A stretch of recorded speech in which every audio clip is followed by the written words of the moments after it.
Got me falling right back.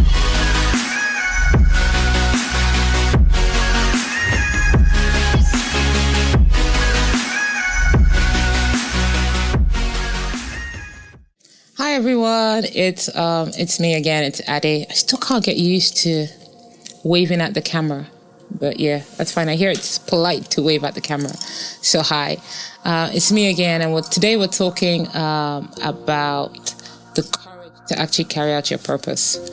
Now, this is actually a really personal one for me because when I decided to do this blog, it was so difficult. There wasn't anything I didn't think about. I thought about what would people say about me? What would people who really knew me say about me? What would people who I'd made mistakes with in the past say about me? How does this work? What do I know about vlogging or owning a YouTube channel? What exactly do I know about this stuff? And also, how would it pay for itself? So all of these questions kept flowing through my mind. And the truth is, I've never really had to do anything so challenging. I've never really had to put myself out there or put my story out there or put my life out there like that.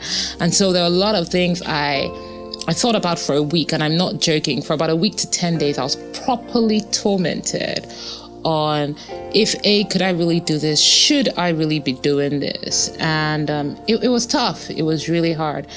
I gave myself a few rules. And the interesting part was, for the first time in my life, I actually understood what people meant when they said you have a goal or you have a dream or a desire, and you or we as human beings generally tend to talk ourselves out of that dream even before we realize it. And I was like, oh my God, this is exactly what this means. I've never had to work at attaining a dream or a goal that I didn't see was comfortable. I didn't see as comfortable in the beginning, and then just going for it. So what did I do? So I started to think about people who had done this stuff with their lives before, and I reached out to a couple of people and I had conversations with them. So that was the first thing I did. The second thing I did was I really did think to protect what was important to me. So things like, my son is extremely important to me, and I had to take him into consideration as I did this. My family, very important to me. Again, I had to take into consideration as I did this. So those were some of the guidelines that I followed. So the next thing I did was established my own guidelines and established the things that I was comfortable to show and the things that I wasn't comfortable showing. And then I made a decision that in whatever way I did, whatever I did, I would make sure that it was excellent. So there was a level of excellence added to it, a level of professionalism added to it. So those were the three things that I did. Now, with battling with myself, I'll be totally honest and say that I mean, really just battling with my own insecurities. You know, what if someone I'd done something wrong to in the past? What if an old relationship came back and sort of threw this in my face and said, oh, now you've changed? You know, whatever they were, I looked at my own insecurities, my fears and all of that. And the first place I went to was at the feet of God and said, look, I don't know how to deal with this, but I really need your help here.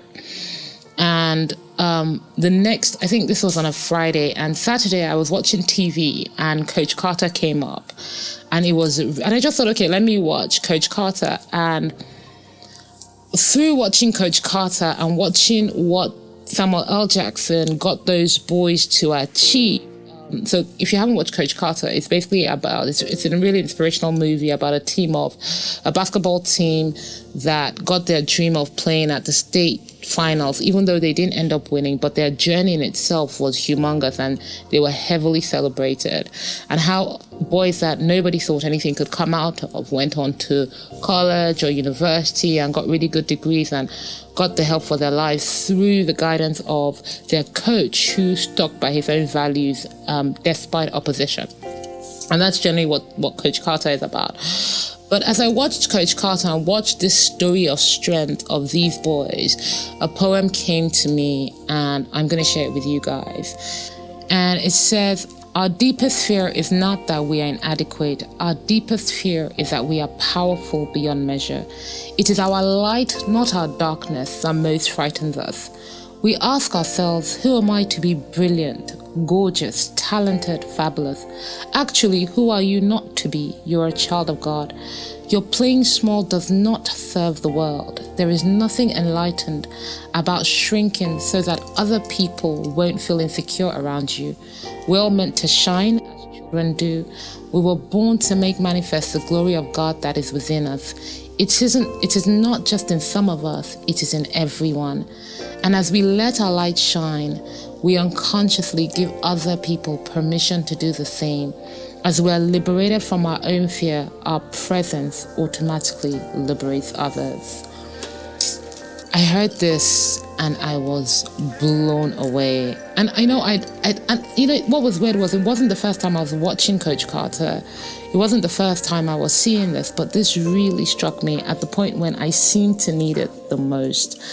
And so today I'm challenging you to do your purpose. What that thing created to do on the face of this earth. Jeremiah 1 verse 5, that before we were born, he knew us, as in literally from the womb, God knew you and he set you apart, called you to do something, literally. So my challenge is just do you, find out what it was you were created to do, find out what it was, and then find the courage to just do it. Like, take the first step, and it doesn't matter. It doesn't matter what anyone says, it doesn't matter what anybody thinks, it just doesn't matter. Just do what you need to do to feel fulfilled in this world.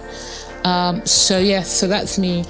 So my weird fact for the week is I cry at weddings. Like, literally every time I watch couple exchange vows, I cry, like tears falling, I cry. It's pretty embarrassing. My friends just look at me and go, Ade, why are you crying? It's a wedding. It's supposed to be happy. I'm like, I know. It's so romantic. Every single time. I think, I cry at weddings every single time. Please subscribe to my YouTube channel and follow me on Instagram, Facebook, and Twitter at links below. Bye, everyone.